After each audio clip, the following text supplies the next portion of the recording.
Picture a world where pain isn't silent or hidden, but a vivid, living mark on your skin. A stab of grief drapes your chest in heavy blue waves. A flare of anger streaks your arms in jagged red. Anxiety dances across your fingers in green, flickering tendrils. In this reality, suffering isn't a private burden, it's a public truth, etched onto every being for all to see. This isn't about how people live with it, but what it reveals about us. What happens to empathy when pain becomes undeniable? In our world, we guess at each other's struggles, piecing them together through words or silence. Here, there's no guessing, only seeing. Today, we'll use this universe as a lens to ask, what anchors our compassion, and how does visibility change what we owe one another? In this universe, your pain defines your surface. Imagine waking each day to see your body mapped with yesterday's wounds, emotional or physical. It doesn't matter. They're there, glowing, undeniable.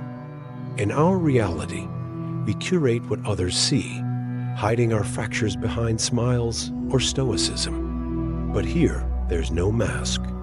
Does this make you more authentic, your suffering a badge of your existence? Or does it strip you bare, reducing your identity to what hurts? The premise forces us to question whether privacy is essential to the self. If every ache were visible, would you feel liberated by the honesty or imprisoned by the exposure? It's a paradox. Vulnerability might connect us, but it also leaves us nowhere to retreat. Now consider standing before someone, their pain laid bare. Their chest glows with the blue of loss. Their hands tremble with green flickers of fear. You don't need to ask, they're telling you without words. In our world, empathy often falters because we can't see. We rely on imagination, on choosing to care. But here, the evidence demands a response. Does this deepen connection, knowing exactly what another endures? Or does it overwhelm us, the sheer weight of visible suffering drowning out our capacity to feel? This universe suggests empathy might not be a gift we offer, it could be a reflex, triggered by what we can't unsee.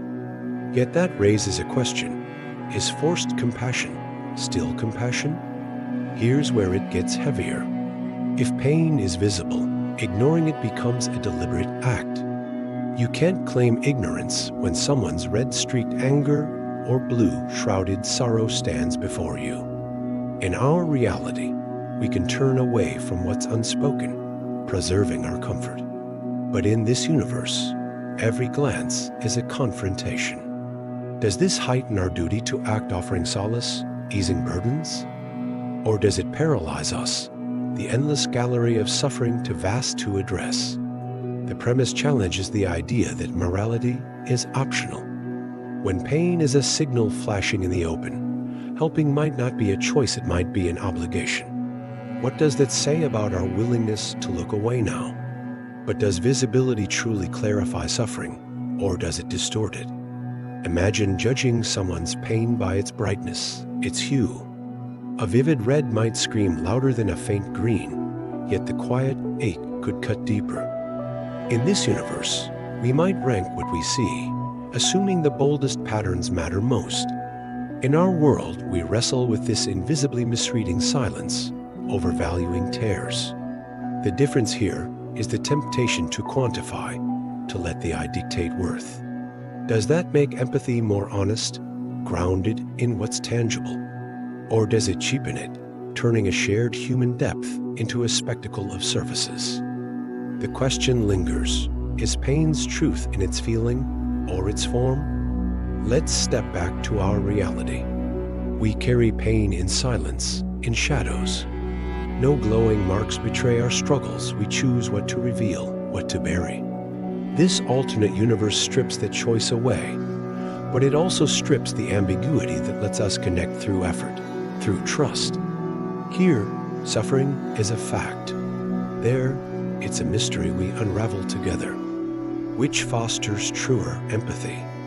The one where we see and must respond, or the one where we seek and might fail?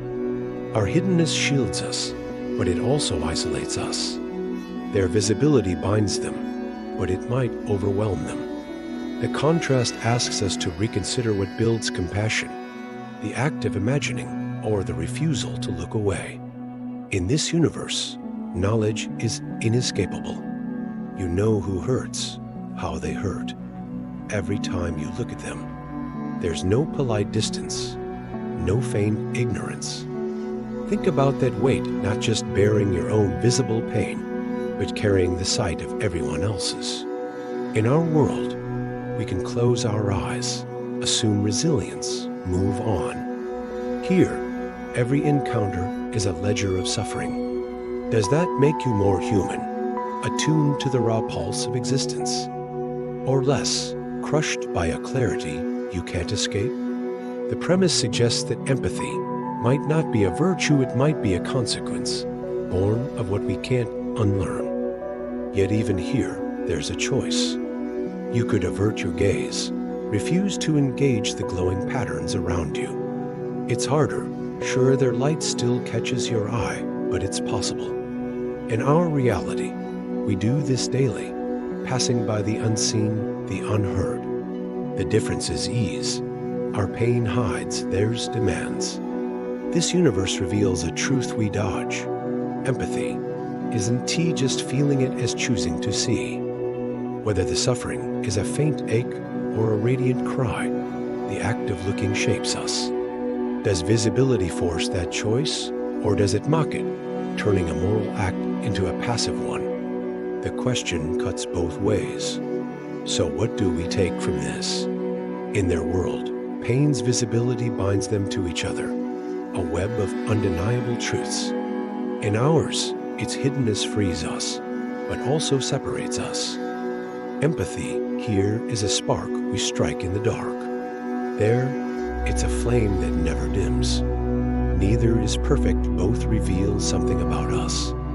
Their universe shows that compassion can be immediate, instinctive, when suffering stares us down. Ours proves it can be deliberate, profound, when we seek it out.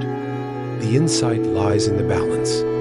Empathy isn't just reaction or effort, it's intention, shaped by what we allow ourselves to witness. How do we live with that? Bring this home. Right now, the pain around you is invisible, your own, your neighbor's, a stranger's. No colors mark it, no patterns demand your notice. Yet it's there, as real as if it glowed. This universe of visible suffering isn't ours, but it mirrors a choice we face.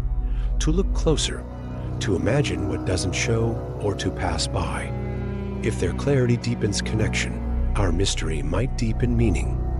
Neither answers fully what empathy owes, but both point to a truth. We define ourselves by how we respond to what hurts, seen or unseen. So I leave you with this. If the pain of others were impossible to ignore, would you feel more or less human?